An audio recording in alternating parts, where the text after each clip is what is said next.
for those that were courageous enough to like jump in without a whole lot of information, I really appreciate that level of trust and your confidence in whoever referred you to me, or the fact that you can spend your time in so many amazing ways, and the fact that you're spending it here with me, I really value that. I really appreciate the time and energy that you're putting into it, and I put a lot of time and energy into it. I really want to give back. I also would love, as we go around here, to learn a little bit more about you and what your intentions are.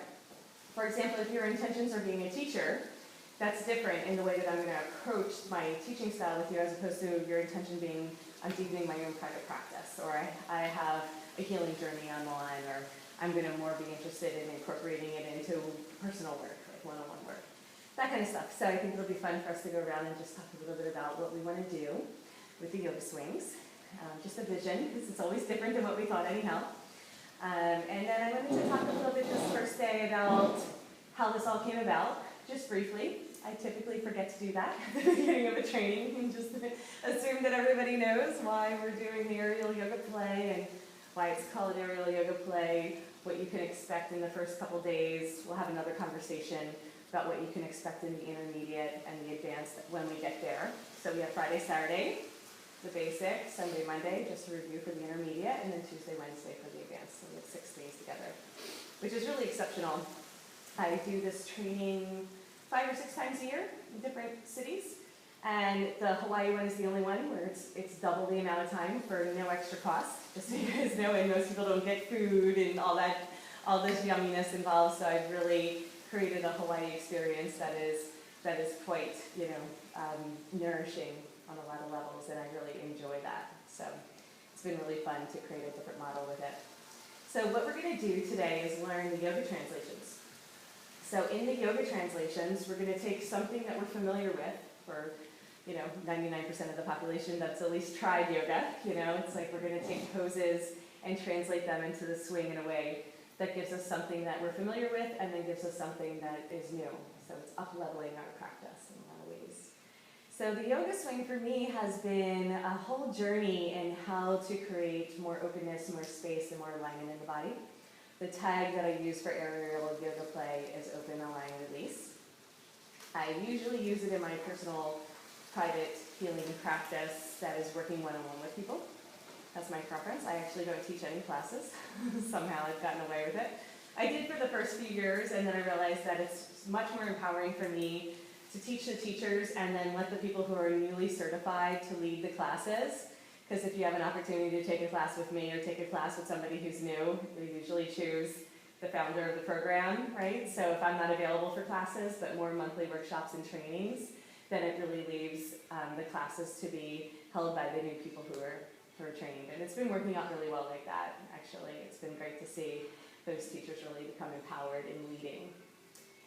If that's what you want to do, we'll talk to lots of different studios on the island and see who's interested. No one's bought a group of swings yet, but I'm talking to several different places, and so we'll see who comes online. But if you have anybody in mind, I'm super interested. I'm here for the next 4 or 5 days after the training until the 16th to do some follow-up work and meet with people, and anyone who tries it loves it, so it's just a matter of time. So the more certified teachers we have available, the better. So I just want to let you know, like planting those seeds, that I would love to see you guys teach classes. But whatever you want to do with the practice, I'm 100% okay with. I really support you guys taking your time as well. Like maybe next year you'll teach after you get more comfortable, but if you're ready to go, I'll do everything I can to get the studios online. I make the swings, I sell the swings. I usually come in and rig up the studios, but I'm going to find somebody on Hawaii who can do the rigging for me, since I'm going to be bopping in and out every few months. But I do pretty much the whole thing. My background is in engineering and physics, and I'm more of a science-oriented person, but I'm also very embodied and kinesthetic. So then I was wondering, how on earth can we get more people to play and use their bodies in a really healthy way, as well as to promote the natural healing capacity of the body through this alignment of the spine and this opening and activating the endocrine system and lymphatic system and all these things. So aerial yoga play is the first module. I call it aerial yoga play because it's part of the quantum playground, which is these infinite ways to play. It's the parent project that uses different tools. Sacred geometry portals and yoga swings and monkey bars are the basis of it. It's also an expanding vision, so there's lots of different ways to play. And so the idea is that we're inviting people to awaken their courageous inner child and get in touch with a part of themselves that's willing to try something new. And when we do that, just like when we're children on the playground, we actually open up new neural pathways and use our brain differently, and that changes our chemistry. It changes not only the amount of happy hormones that are, endorphins and whatnot, that are released into the bloodstream, but it actually creates a higher level of expansion in our intelligence, especially when we move into multidimensional space, which is why I love using the circular mats and why I like looking at the body as spherical in nature. We're not linear, we do this all the time, or turn, but we don't really do this, unless we're all dancers here. We always do the spins and spirals and stuff. And so when we get into the spins and spirals of the body, it's actually tapping into our feminine power. And when I do yoga, it's like a totally different experience than when most people do yoga. My yoga is really wild and crazy and very dancey because I have incorporated those yin movements into my practice as opposed to just and I'm pretty hardcore, so I did that for about, 10, 15 years and was injuring myself and wasn't happy, it wasn't bringing a smile to my face to do yoga because I was so intense about it. So then I was like, all right, I'm going to go the other way and make it more dancey and playful, and then really awoken a lot of the energy that is about free energy or unified radiant energy fields, toroidal force fields, Merkaba's, all that. So I come from studying the science and then embodying it from like a healing arts or even the yogic arts standpoint. And so studying sacred geometry and then experiencing it in the body is like, for me, what makes me so passionate about creating a practice for every person to not just have a conversation about it or, it's like esoteric then, but when we get to experience it, we really own it. It becomes part of our DNA. So this is what we're going to do with the swing. Although with aerial yoga play, the idea is that we're just learning the nuts and bolts. So that basically, I call it aerodynamics. So we really want to know how to use the swing safely and in a way that is inviting people to really explore. So that's the play part. It's actually exploration. But to do it in a way that's most beneficial for the body. So there's no one way and there's no right or wrong way, because that's linear thinking as well.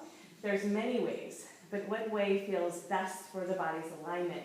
What is the purpose that that person is using the swing for, and can we incorporate that into what we're seeing, particularly around the major hubs of the body? We won't always talk like this forever, just so you know. It's just the first introduction, and then we're going to go around, and then the rest of it is going to be all swing time. Just a little heads up.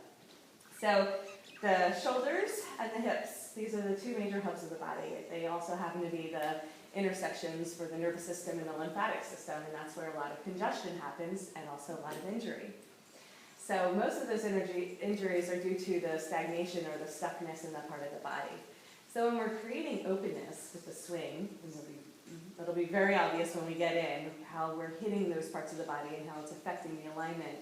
It's going to be intense for people. So when I'm sharing this teacher training, I consider all of you guys masterful beings. If you're here and you already have an attraction for this, and most of you have experience in some other level, some other way of being of service to embodiment in the world, then I don't necessarily think that you don't know what I'm telling you. I'm just going to tell you because you're going to encounter it time and time again. And what happens in an environment like this, which is really great because we have all this time, is that you get to observe and assist in the workshops in the afternoon from 4 to 6. Typically we're going to have a full house, which is also really great. That's not always the case. Usually it's just us and we're like, well, we'll just experiment on one another, but like we're already masterful beings, so we don't get to see the person who's really struggling or really stuck and how we can keep inviting them into more openness. So in the workshop, after we learn these translations, you get to observe how different body types and different people react to intensity, right? Or react to something new. And so all of what we do, even though it's a physical practice, is a psychological practice. right? And we're going to see the intersection between that, like what happens when we invite people to open their heart in a way that's so exposing, right, or so vulnerable. What happens in the body, or what happens with our breath, or what happens with our capacity to go deeper. So we're going to explore all that in the aerial yoga play practice. This is the first module. Like I said, the aerodynamics, the nuts and bolts, is these level, the beginner, intermediate, advanced is all one module. Module 2, which I'm just going to let you know that is going to be next, so there's always another place to go with it, another advancement. I'm rating that manual now is called AYRx. So the AYRx is a much better acronym than AYP, first of all, but the AYRx program is going to be the regenerative therapeutics, and that's where we're going to learn the techniques that are more geared towards and catered towards the healing and the wellness that people are needing. And so I'll give you guys lots of different hints and nuggets of how AYRx can be translated into the swing even while you're learning aerial yoga play for those that have that interest in taking it further. If you're just interested in a physical practice, you guys are going to do great with Module 1. If you are interested in taking it further and advancing into the healing arts, AYRx is going to be an amazing, amazing addition to what you already know. You have to know how to use the swing first, and then we can know how to apply it to specific injuries and needs. There's a whole new website and a whole new manual for that happening right now. And then the third module, which will come next year, for those that are into that kind of stuff, is what I call the advanced metaphysics of the swing. So it's sacred geometrics, and then we'll really understand how our own spiritual path and our conscious evolution and the way that we're opening up our DNA and shifting our Merkaba and microcosmic orbit and working with toroidal force fields, what this actually means for our own growth. And that's really my personal area of passion and expertise and why I do this. But you can't start there. It's like blowing people's fuses, you know. And it wouldn't even make sense to start there for most people. But for those that love sacred geometry, love all the metaphysics stuff, where science meets spirituality and how we can embody those codes, that's where we're going to take it. So there is its own path and evolution as well to the aerial yoga play, which is really exciting. And it's all using a 6-pound piece of equipment, which I have to tell you, I have thousands and thousands of pounds of equipment that I take around to festivals and events. This is so refreshing to have something so easy and so comfortable to work with. Okay, so let's just go ahead and go over the swing. You guys can stay seated if you're happy. If you want to come up and take a look at your swing with me. We're gonna go over the equipment, and then I'm gonna go around, and each person's gonna tell me a little bit about themselves and blah blah blah, and then we'll get in. Okay? Who here has never been in my swing? Okay, good. Over here, because Deborah's just got in yesterday. She just got in yesterday. Heather was last time. These two, they're already pros. And you've been in my swing. A while ago. Okay, I think fantastic. the Treasure Island Yoga Festival. Yes, Omis. Yeah, a while ago. Great. Wow. Yeah, so this swing's been around for a while, about 15, 20 years. It's fabricating from 2 points, no big deal, right? I love using the swing for many different purposes. I've used them for about 15 years. I know a lot of the different owners and creators of it. These swings are just exceptionally better, in my humble opinion. For one, they're super stretchy. So if you are up, I want you to just feel the fabric, because it's so different than a lot of the swings that are out there. And you can get a swing on Amazon for about $100, and I highly encourage people to do that if that's where they're at and they just want to hang upside down. I want you guys to be comfortable encouraging people to do whatever it takes to get them to hang upside down or whatever to play. Okay, but when they're ready, this swing costs $4.99. And this swing is a 12-piece set. They're all locally made in San Francisco. So we have carabiners, 2 sets, so 4 carabiners, 2 handholds, and 2 leg loops. Leg loops and swing also expand and are super stretchy. Okay? The handholds are static for obvious reasons. So that means they don't stretch. And everything's super cushy, super squishy. But again, after you do this for 6 hours a day, you're going to be sore. You're going to be like, a little owie in certain areas that are sensitive, like the underarms and